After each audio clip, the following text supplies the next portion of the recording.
Probably the question I get asked the most is in reference to a couple of the videos I have posted up. One of them is like a record we did that was like a tribute to John Coltrane. And a lot of guys are asking about the overtones and altissimo and multiphonics and all this crazy stuff that they're hearing in that. And then, so that's really what I want to talk about. The other thing that I get asked about a lot is these saxophones, saxophone.com. So hopefully I can accomplish both of those things and keep it fairly short. I'd just like to give you my interpretation of some good exercises to practice. I know that we're all familiar with overtones and how they work, but a good thing that I think can help get you to the next level, so to speak, is practicing our overtones, not just in practicing the partials one at a time, but also practicing full scales inside of each part. So again, I'm just putting this horn together. So again, we're all familiar with the standard overtone practices.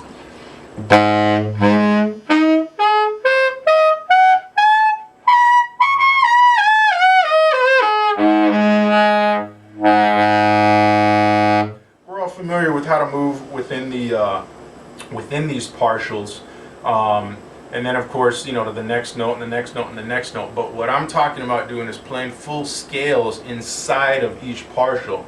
So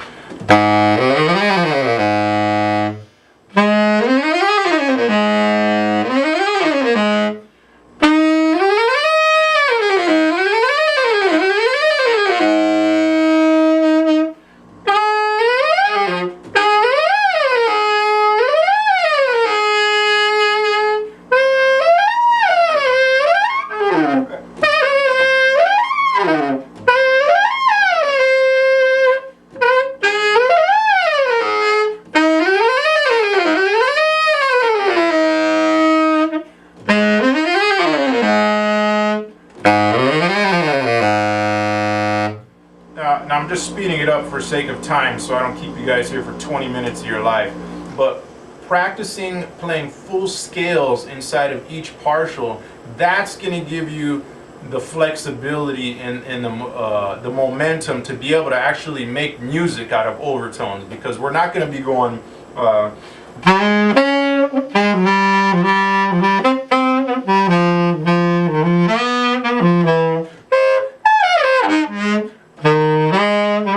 that's not going to be very musical. But what we're hearing Chris doing, and Brecker, and Lovano, and we're hearing all of these great modern players doing with it, where they're getting, and of course, again, this is my interpretation of how to get that in your playing, how to get that stuff in your playing, is having the flexibility to play full scales inside of each partial.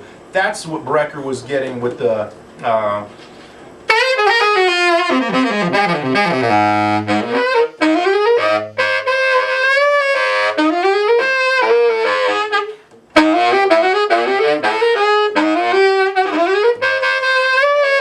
that is playing full scales inside of the overtone system. That's where that flexibility is coming from. And then of course our Lovanos and Mark Turners and Joshua Redmonds, that's what gives these guys the the flexibility to be able to move around when they're playing in extreme registers of the instrument. Lovano's really great with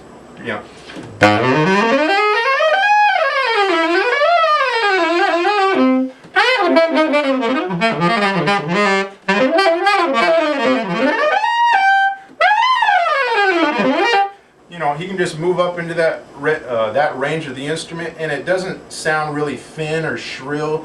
It just sounds warm and like it's a normal and natural part of the instrument. Probably Mark, Turner, and Joshua are probably the best guys at it. I won't even attempt to demonstrate what they're doing, but that flexibility is coming from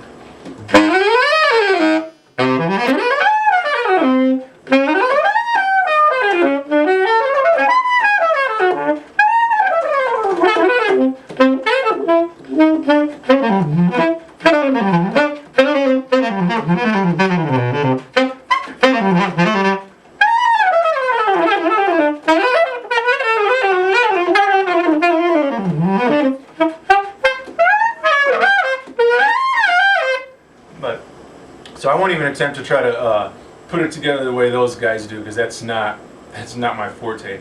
But being able to play in extreme registers, way on bottom, way up on top, be able to do the overtones and multiphonics and all this wild stuff, and that's, you know, what John Coltrane gave us. That's where all of this stuff came from. I would say that's probably the best practice, is just to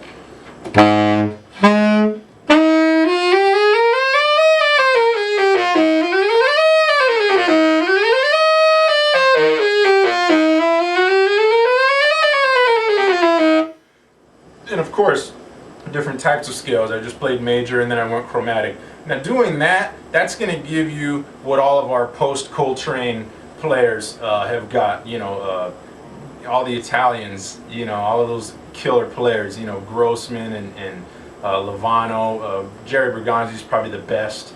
He's the best at applying this, playing full phrases and full scales inside of that.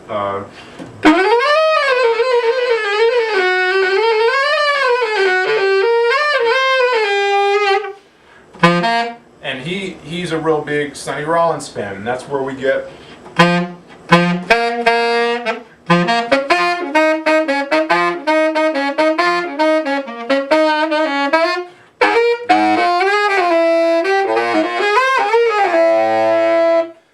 all of that comes from being, again, able to play full scales inside of our Overtone series. That's going to give us all of that great stuff that Sonny Rollins gave to us, all of the wonderful music John Coltrane gave us, and then all of the exciting things that we're hearing happening now with all the guys I mentioned, all the younger guys, and all these dudes running around here in New York. So, and again, one more time, I know everybody's going to post and say, oh, that's not the way to do it, this is the way, and here's, you know, and recommend books. Please do that, because this is just my interpretation of a really, really great practice. And 2 seconds about these horns. Do I play them all the time? No, I don't play them all the time. But I don't play my balanced action all the time, and I don't play my silver balanced action all the time, and I don't play my con all the time. You know, I have like 5 tenors at home, and depending on the situation, I'll pull out a different horn. But a lot of you guys have seen me play these horns on gigs, so I play them. You know, especially on the road, because I don't like to take, you know, my super ridiculous expensive horns out on the road all the time. So these guys are really great. They're really nice. They're easy to get a hold of, and it's a good horn. If I'm able to play all of this stuff and just tear through all of these overtones like this, you can play this. At this price range, whenever you're talking about a saxophone under $2,000, we know what we're talking about. The name's gonna be cheesy. The quality is gonna be okay, but the saxophone's not gonna last 100 years. But these saxophones play, and they're good. You know, so any of the you know, the newer horns that are coming in from different parts of Asia, they're good horns. You know, a lot of guys are playing them on a lot of gigs all over town, in the studio. I see it all the time, and I see guys in sessions here in New York and on the road.